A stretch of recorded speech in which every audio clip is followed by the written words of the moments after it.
You're listening to Soap Dirt, the latest in television entertainment news.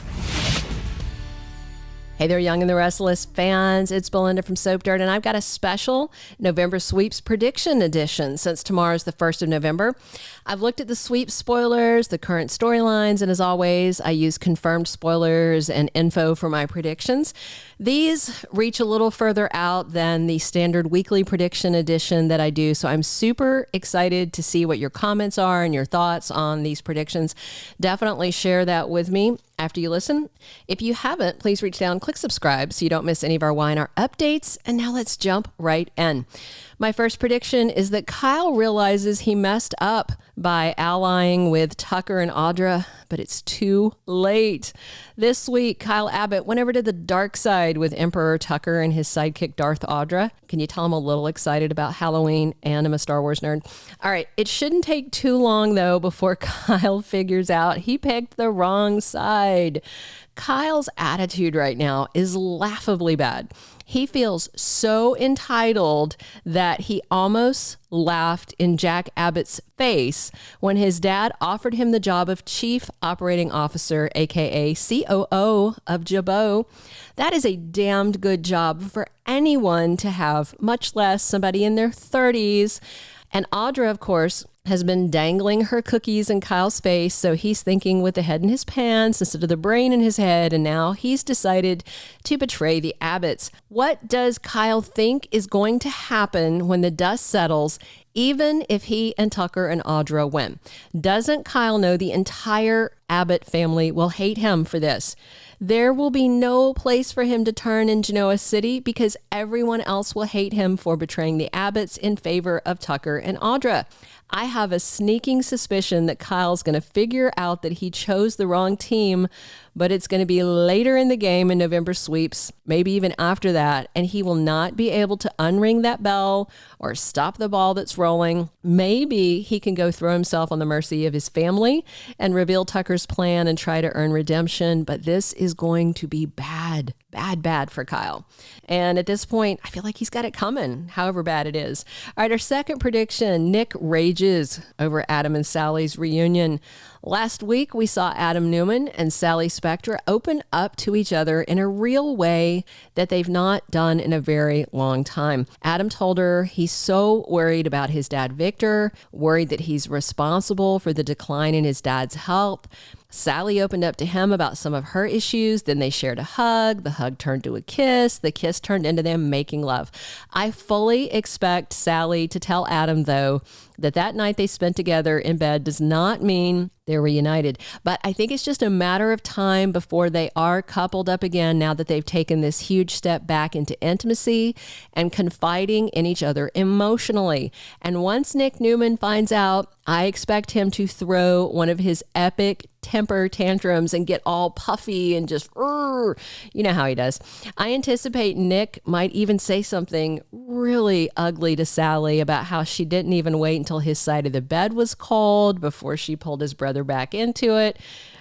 To be fair, that's kind of true, but not the kind of thing that Nick should say to her, presuming he does say something like that, and he might in the heat of the anger. If Nick does say something like that, we might actually get to see that fist fight manifest that Y&R lied to us about in their fake promo. So either way, I expect that Nick is going to be furious, even though he's the one who deliberately pursued a woman that Adam loved to try and screw over his brother. So no, I do not feel sorry for Nick the Stick. I predict November Sweeps is going to work out well for Adam and Sally, not so well for Nick. All right, my third prediction, Ashley goes all out to protect the Abbotts from Tucker. Remember, Tucker McCall came back to Genoa City looking for another chance with Ashley Abbott. If he didn't get it, maybe he would have buggered off and left without bothering anyone once he was done tormenting Diane Jenkins, you know. Instead, Tucker was able to lure Ashley back into his bed, even though he was simultaneously bedding Audra Charles. Ashley ate up all of Tucker's lies like she was a ravenous beast at an all-you-can-eat buffet, and it all turned out to be garbage. Tucker never stopped plotting. He never stopped grasping. And the moment he did not have 110% of Ashley's attention, he lashed out at her and he scared her. And she ended things very understandably. Now he's all but hurt and Tucker's looking to punish her family. I do expect Ashley to stick around for the duration of November sweeps to help her family try and find out what Tucker is planning and shut him down. Eileen Davidson said she, won't stick around long, but she would come back to Y&R now and then just as she's needed. And right now, Ashley is needed because the Abbotts need all the help they can get since Tucker got Audra to use her honey trap to trick Kyle into conspiring with them. If Ashley doesn't stick around and fight beside her siblings, they might lose Jabot, their family's legacy, their father's legacy. All right, fourth prediction, new romances, Nick and Sharon, Summer and Chance. I expect we're going to see some partner swaps coming over the next few weeks and heading into the Christmas holiday. An official Y&R spoiler for the week of November 6th says Summer confesses something to someone. So vague, right? I wonder, while I'm just predicting things, if it's her feelings for Chance Chancellor, and hopefully she says it to Chance. Meanwhile, Nick has broken up with Sally and looks like she's getting back with Adam, so they seem well and truly done. Meanwhile, Sharon is dating Chance, but that does not seem like it has any kind of shelf life. It didn't make a lot of sense from the start, to be honest. I think it was a placeholder romance to keep both of those characters busy for a moment while they cleaned up other things that they had planned for them. Now, it seems quite clear to me that Young and the Restless plans to have Chance with Summer, and it may kick off next week. It's also very clear that Chance enjoys spending time with Summer. Sharon keeps walking up on them, having these little happy moments together. And to me, again, it's not the best look for Sharon to be having a fling with a guy who is several years younger than her daughter Mariah and her son Noah. And by the way, not that much older than her daughter Faith, now that they've given Faith a Saurus. I know there are larger age gaps on soap operas. And again, this is not a diss on Sharon Case. She looks amazing, not just for her age, but for any age. She is beautiful. She is beautiful. Her body is banging. Good gravy. If I could make a swap, I'd look like that today. But just in terms of the characters, there's just not a long-term romantic potential for Sharon and Chance. I think we all know that. It was doomed as it began, and it's overdue to end. And I suspect that expiration date comes sometime during November sweeps, but possibly into December. Time will tell. All right. This is a prediction I'm interested to see y'all's reaction to. Christine leaves town with Danny. Last week, Christine Williams came back to GC and she told Danny Romalotti that her marriage is over. I was personally offended by the way that the writers ended her marriage to Paul Williams by saying he had fallen out of love with her and basically didn't want to be with her.